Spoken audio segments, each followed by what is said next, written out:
Həyatımda ilk dəfə idi ki, Tovuza gedirdim. Özü də birbaşa ciğər axşamına. Tovuzluların nə qədər qonaqpərvər olduğunu eşitmişdim, amma görməmişdim. Həqiqətində canlı şahid oldum. Bu arada toyun bütün yeməklərini həyətdə hazırlayırdılar. Bunlar sadəcə toya hazırlıq deyil idi. Ciğər qoxusu tüstüyə qarışıb xatirələrə yayılırdı. Rayonlarımızda, kəndlərimizdə olan dəyərlər heç bir yerdə yoxdur.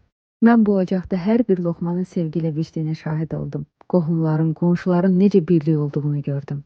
Kimin qonşu, kimin qohum olduğunu belə başa düşə bilmirdim. Yəni sözüm ona ki, həqiqətən də mehribanlıq olan yerdə həyat gözəldir. Və nəhayət ki, məclisi açıq elan edirik.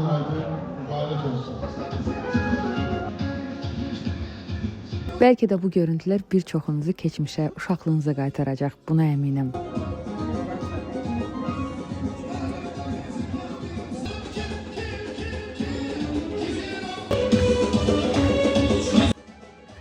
Orada yaşadığım bu duyğuları sözlərlə ifadə edə bilmirəm, amma düşünürəm ki, görüntülər çox şey deyir. Burada isə qızım uşaqlara baxıcılıq edirdi. Sabah da bu ocaqda toyumuz var. Toyu da mütləq çəkib sizlə bölüşəcəm. Ümid edirəm ki, bu görüntülərlə kimlərisə keçmişə, uşaqlığına apara bildim.